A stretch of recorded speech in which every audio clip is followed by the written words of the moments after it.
வணக்கம். இன்றைய முக்கிய செய்திகள். புதுச்சேரி போக்குவரத்து துறை சார்பில் 900 கல்வி நிறுவன வாகனங்களுக்கான 1100 மாணவ பேருந்து வாகனங்களின் சிறப்பு ஆய்வு முகாம் மாவட்ட ஆட்சியர் தலைமையில் இன்று மேட்டுப்பாளையம் சரக்கு ஊர்தி முனையத்தில் தொடங்கியது. ஆய்வு செய்யப்பட்டதன் அடையாளமாக வாகனங்களுக்கு ஸ்டிக்கர்கள் ஒட்டப்பட்டன. புதுச்சேரியில் மாணவ மாணவியர் பாதுகாப்பினை கருத்தில் கொண்டு மோட்டார் வாகன சட்டம் மற்றும் உச்சநீதிமன்றம் வகுத்துள்ள நெறிமுறைகளை தீவிரமாக அமல்படுத்தும் நோக்கிலும் புதுச்சேரி பகுதிக்குட்பட்ட கல்வி நிறுவனங்களின் வாகனங்களை ஆய்வு செய்ய சிறப்பு முகாம் 31ஆம் தேதி முதல் 1ஆம் தேதி வரை நடைபெறும் என அறிவிக்கப்பட்டிருந்தது. அதன்படி மேட்டுப்பாளையம் சரக்கு ஊர்தி முனையத்தில் இன்று தொடங்கிய வாகன சிறப்பு ஆய்வு முகாமில் மாவட்ட ஆட்சியர் குலந்துங்கன், போக்குவரத்து ஆணை சிவக்குமார் ஆகியோர் கலந்து கொண்டு 900 கல்வி நிறுவனங்களை சார்ந்த சுமார் 1100 வாகனங்களை ஆய்வு செய்தார். சிறப்பு ஆய்வில் கலந்து கொண்ட வாகனங்களுக்கு ஆய்வு செய்யப்பட்டதன் அடையாளமாக ஸ்டிக்கர்கள் ஒட்டப்பட்டன. இதற்கென போக்குவரத்து துறையில் வாகன ஆய்வாளர்கள், உதவி வாகன ஆய்வாளர்கள் தலைமையில் 4 குழுக்கள் அமைக்கப்பட்டுள்ளன. பள்ளி மற்றும் கல்லூரி வாகனங்களின் ஓட்டுநர்களுக்கு தீயணைப்புத்துறை மூலமாக தீ அணைக்கும் கருவி பயன்படுத்தப்படும் செயல்முறை விளக்கத்தை இந்த சிறப்பு முகாமில் செய்து காண்பிக்கப்பட்டது. ஆய்வுக்கு பின் செய்தியாளர்களை சந்தித்த மாவட்ட ஆட்சியர் குலந்துங்கன், அனைத்து கல்வி நிறுவனங்கள் வாகனங்கள் ஆய்வு செய்யப்பட்டு வருவதாகவும், இதில் அடிப்படை தேவைகள் அனைத்தும் சரியாக இருக்கின்றதா, வாகனங்களில் படிக்கட்டுகள், பிரேக் சிஸ்டம், பாதுகாப்பு உபகரணங்கள் ஆகியவை சரி செய்யப்பட்டுள்ளனவா என ஆய்வு செய்யப்பட்டுள்ளதாகவும், ஆய்வு செய்யப்படும் பேருந்துகளில் ஏதாவது குறைகள் இருந்தால் அந்த வாகனத்தின் ரெனிவல் ரத்து செய்யப்பட்டு அந்த குறைகளை சரி செய்த பின்பு மீண்டும் அவர்களுக்கு சான்றிதழ் வழங்கப்படும் என தெரிவித்தார். மேலும் அரசு மாணவர்கள் செல்லும் ₹1 பேருந்துகளுக்கு கட்டாயம் ஆய்வு நடத்தப்படும் என அவர் தெரிவித்தார். புதுச்சேரி அரசு ஆதிதிராவிட நலத்துறையில் முதலமைச்சர் ரங்கசாமி மற்றும் அமைச்சர் சாய் சரவணன்குமார் ஆகியோர் வழிகாட்டுதலின்படி கடந்த 2 ஆண்டுகளில் 7 புதிய திட்டங்கள் அறிமுகப்படுத்தப்பட்டுள்ளதாக துறை இயக்குநர் இளங்கோவன் பெருமிதத்துடன் தெரிவித்துள்ளார்.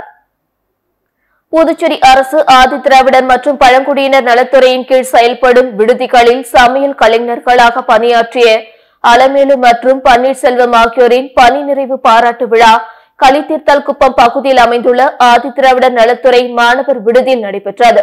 விழாவில் சிறப்பு விருந்தினராக ஆதிதிராவிடர் நலத்துறை இயக்குநர் இளங்கோவன் கலந்து கொண்டு ஓய்வு பெற்ற ஊழியர்களுக்கு சால்வை அணிவித்தும் பூங்கொத்து கொடுத்தும் வாழ்த்து தெரிவித்தார்.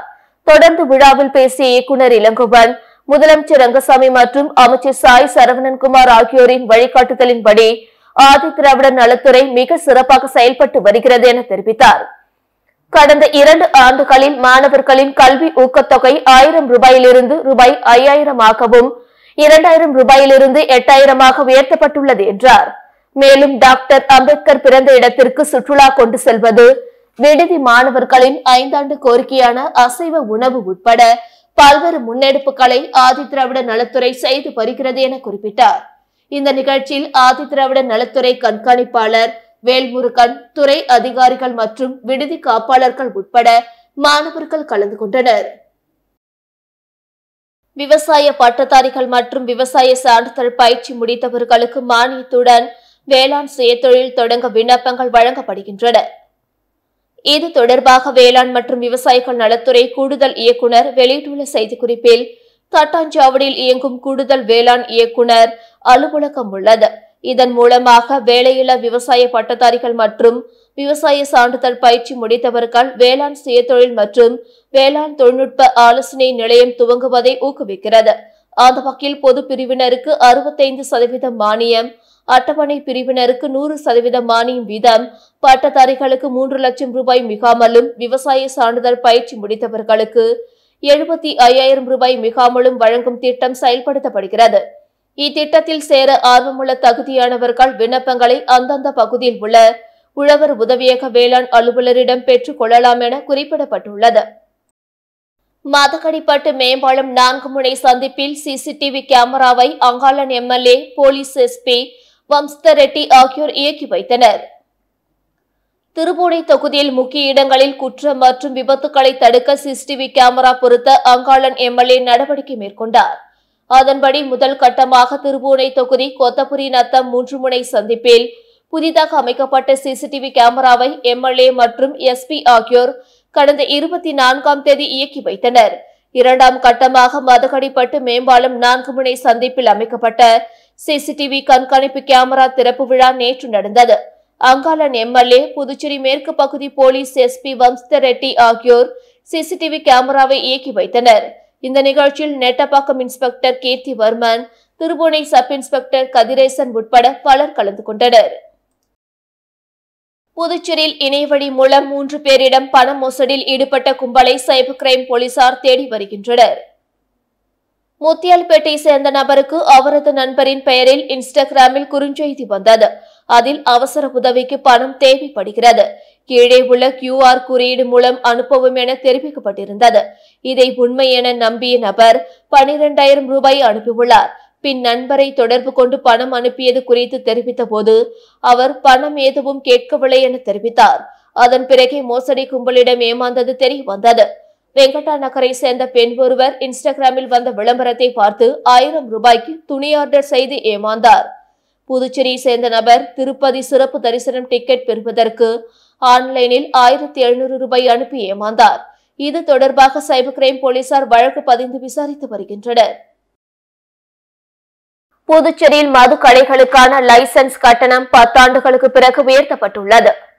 புதுச்சேரியில் மதுபானங்களின் விலை உயர்த்தப்பட்டுள்ள நிலையில் மதுக்கடை உரிமத்திற்கான கட்டணமும் உயர்த்தப்பட்டுள்ளது. மொத்த கொள்முதல் கடைகளுக்கான உரிமத்திற்கு ஆண்டு கட்டணம் ரூபாய் 15 லட்சத்தில் இருந்து ரூபாய் 30 லட்சமாகும். சில்லறை கடைகளுக்கான ஆண்டு கட்டணம் ரூபாய் 7 லட்சத்தில் இருந்து ரூபாய் 14 லட்சமாகவும் உயர்த்தப்பட்டுள்ளது. சுற்றுலா பிரிவின் கீழ் உணவகங்களில் செயல்படும் மது கூடங்களுக்கான ஆண்டு கட்டணம் ரூபாய் 6 லட்சத்தில் இருந்து ரூபாய் 7 லட்சமாக உயர்த்தப்பட்டுள்ளது. மதுபானங்கள் ஏற்றுமதி இறக்குமதிக்கான கலால் வரியையும் அரசு உயர்த்தியுள்ளது. ஆண்டுக்கு ஒருமுறை புதுப்பிக்கும் இந்த உரிமத் தொகையை 10 ஆண்டுகளுக்கு பிறகு புதுச்சேரி அரசு இப்பொழுது உயர்த்தியுள்ளது.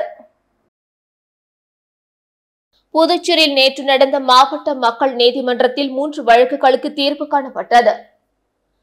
நுகர்வோர் குறைதீர் ஆணையத்தில் தேங்கி வரும் புகார்களை குறித்த காலத்திற்குள் தீர்வு காண தேசிய நுகர்வோர் குறைதீர்வு ஆணையம் உத்தரவிட்டுள்ளது.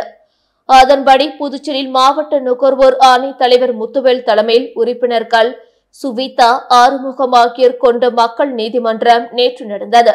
அதில் மாவட்ட நுகர்வோர் குறைதீர் ஆணையத்திலிருந்து 10 வழக்குகள் சமாதானத்திற்கானதாக கண்டறியப்பட்டு இவ்வழக்குகள் பேச்சுவார்த்தைக்குட்படுத்தப்பட்டது.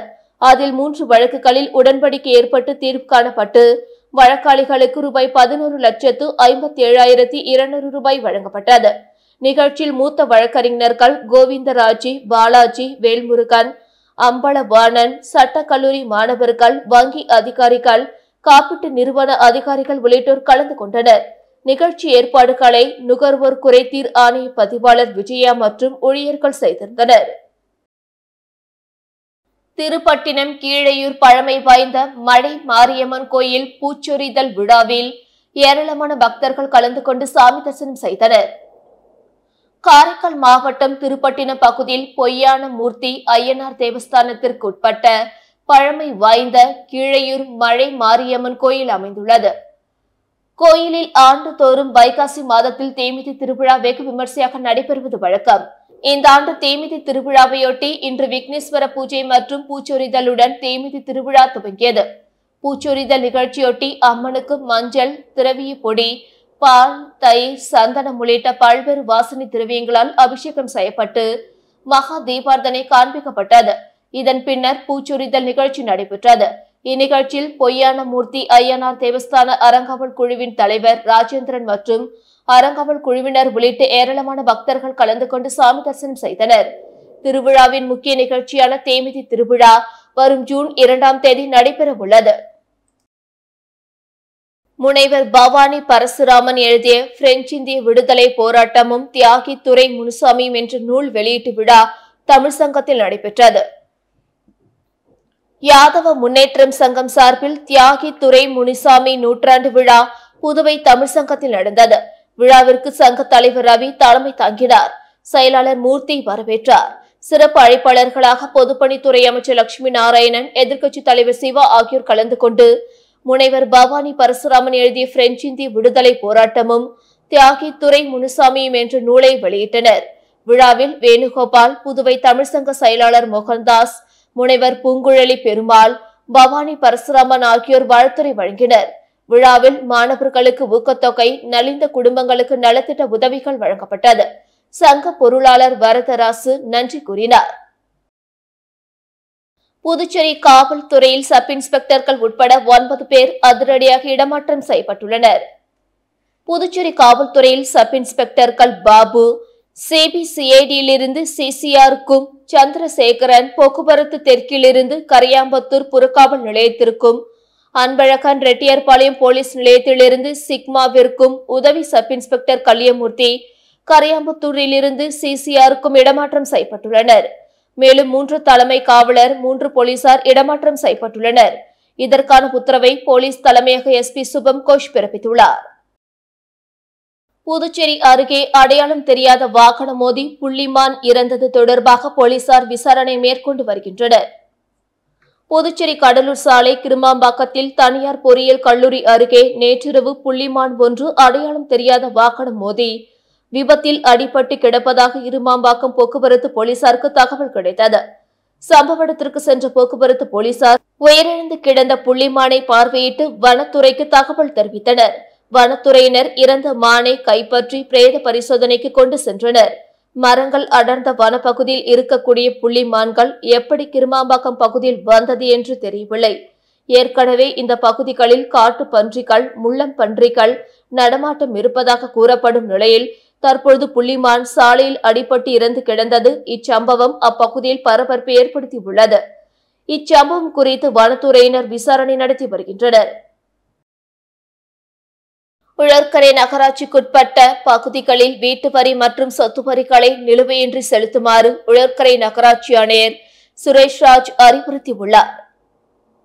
இது தொடர்பாக அவர் வெளியிட்டுள்ள செய்திக்குறிப்பில், இந்த நிதி ஆண்டிற்கான வீட்டு வரி, சொத்து வரி, சேவை வரி வசூல் செய்யப்படுகிறது. வரிகளை ஜவஹர் நகர் நகராட்சி தலைமை அலுவலகம், விவிபி நகர் மற்றும் இசிஆரில் நவீன சுகாதார மீன் அங்காடியில் உள்ள வீட்டு வரி வசூல் மையங்களில் காலை 9 மணி முதல் மதியம் 1 மணி வரையும், மதியம் 2 மணி முதல் மாலை 4:30 மணி வரை வரி வசூல் செய்யப்படும். நகராட்சிக்குட்பட்டோர் வீட்டு வரி, சொத்து வரி மற்றும் சேவை வரிகளை உடனடியாக செலுத்துமாறு குறிப்பிடப்பட்டுள்ளது. இதுடன் செய்திகள் நிறைவடைந்தன. வணக்கம்.